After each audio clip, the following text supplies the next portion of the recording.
अभी बात कर लेते हैं हमारी फिफ्थ टिप की, जो कि है अंधा रस। जी हाँ, इसे ये टिप ना बहुत ही ज्यादा इंपॉर्टेंट टिप है, क्योंकि यार बहुत से बंदों की आदत रहती है अंधाधुंध रस करने की। यानी कि उनको पता रहता है सामने 2 से 3 बंदे खड़े हैं, चौथा बंदा किधर है कोई आइडिया नहीं है। बिना इन्फॉर्मेशन के अगर आप 3 से 4 बंदों के बीच में घुसोगे तो सिंपल सी बात है, आपको मार पड़ने वाली है। और वैसे भी गाइस यार, बिना इन्फॉर्मेशन के रस करने से भाई साहब बहुत सारी दिक्कतें हो सकती है। क्योंकि यार मान लीजिए आपको दिख रहे 2 से 3 बंदे, चौथा बंदा आपको नहीं दिखा और आप जा रहे हो रस करने के लिए, लेकिन चौथा बंदा कहीं दूर से उसको कवर दे रहा है, तो आपकी वैसी ही बैंड बच जाएगी। लेकिन अगर मान लीजिए कि सामने ठीक ठाक से बंदे हैं और आप पूरे जोश में उन पे रस कर रहे हो, ठीक है, तो यहाँ पर भी आप ही की गलती है। क्योंकि सिंपल सी बात है, आपके पास है 200 एचपी, सामने वाले बंदे के पास है 800 एचपी, क्योंकि वो 4 बंदे, ठीक है। तो अगर उन ठीक ठाक से 4 बंदों ने आप पर 3-3 4-4 गोली भी बरसा दी ना, फिर भी आपका काम तमाम है, क्योंकि उनके पास फायर पावर ज्यादा है, ठीक है। तो सिंपल सी बात है, आपको अंधाधुंध रस बिल्कुल भी नहीं करना है। तो गई सर अभी बात कर लेते हैं हमारी सेकंड टिप की, जो कि है मूवमेंट जरूरी है। जी गई सर, ये टिप ना बहुत ही ज्यादा इंपॉर्टेंट टिप है, क्योंकि सिंपल सी बात है, बिना मूवमेंट के आप सोलो वर्सेस स्क्वाड क्लच नहीं निकाल सकते। क्योंकि देखो यार, बहुत से बंदों की आदत रहती है गन को हाथ में लेके दौड़ने की। जी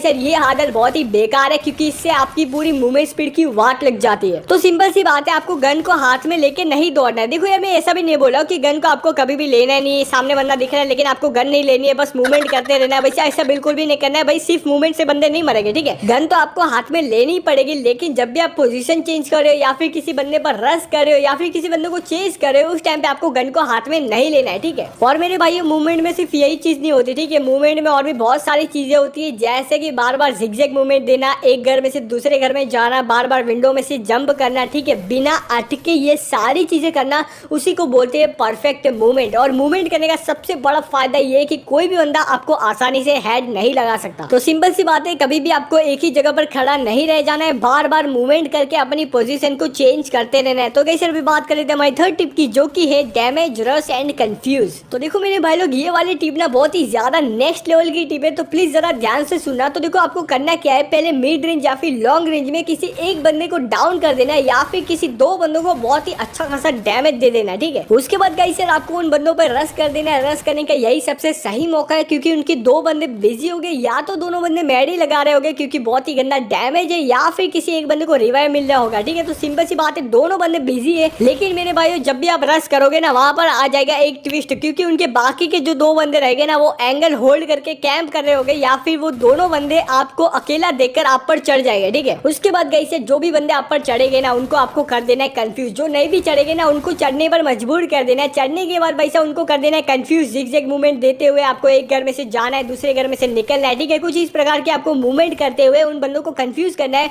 और जब भी आपको मौका मिलता है तुरंत ही आपको डैमेज देना है, फिर रश कर देना है, फिर कंफ्यूज कर देना है। इसी लूप को आपको बार बार फॉलो करना है। गारंटीड आप पूरा स्क्वाड वाइप आउट कर दोगे, क्योंकि यार बंदे वैसे भी बौखला जाएंगे और हड़बड़ाहट के अंदर कोई ना कोई गलती कर बैठेंगे, उसी गलती का आपको फायदा उठा लेना है, ठीक है। तो गाइस अभी बात कर लेते हैं हमारी 4th टिप की, जो कि है फिनिश का चक्कर। जी गाइस, ये टिप ना बहुत ही ज्यादा इंपॉर्टेंट टिप है, क्योंकि यार देखो, बहुत से बंदों की आदत रहती है जबरदस्ती बंदों को फिनिश करने की। अरे भाई, लिटरली ऐसे बंदे होते हैं जिनको जबरदस्ती फिनिश करके किल निकालना होता है। देखो यार, फिनिश करके किल निकालने में कोई बुराई नहीं है, ठीक है। आप फिनिश कर सकते हो, लेकिन कवर में कर सकते हो, ठीक है। अभी अगर मान लीजिए कि आपको पता है कि उसी की टीममेट आपको डैमेज दे रहे हैं, लेकिन उनके बावजूद भी आपको किल निकालना है, ठीक है, तो वहां पर आपसे सोलो वर्सेस स्क्वाड क्लच नहीं निकल सकता। तो सिंपल सी बात है, जबरदस्ती फिनिश नहीं करना है, या फिर जबरदस्ती लूट भी नहीं करनी है, ठीक है। तो वैसे अभी बात कर लेते हैं हमारी 5th टिप की, जो कि रिलोड का धोखा। जी वैसे जैसा कि आपने सुना, रिलोड का धोखा, इसका सीधा सीधा मतलब यही बनता है कि आपको गन को बार बार रिलोड पे नहीं लगाना है। अभी देखो यार, सोलो वर्सेस स्क्वाड क्लच निकालने में आपके पास वैसे भी बहुत ही कम टाइम रहता है, और ऐसे में अगर आपने रिलोड पे लगा दिया तो सिंपल सी बात है, सामने वाले बंदों को भी पता चल जाएगा कि बंदे ने गन को रिलोड पे लगा दिया है, तो सामने वाले बंदे आप पर टूट पड़ेंगे, ठीक है। तो सिंपल सी बात है, आपको गन को रिलोड पे लगाना है, लेकिन कवर में आके, ठीक है। वैसे भी आप 22 गोली के अंदर 3 बंदों को नॉक कर सकते हो, तो यार बार बार रिलोड पे लगाने का क्या ही मतलब है, ठीक है। तो गाइस यही थी हमारी सोलो वर्सेस स्क्वाड की एकदम गॉड लेवल वाली टिप्स। तो गाइस यार, फटाफट से जाइए सोलो वर्सेस स्क्वाड में सबकी बैंड बजा दीजिए। बस ऐसे रही हमारा वीडियो, फटाफट से वीडियो को लाइक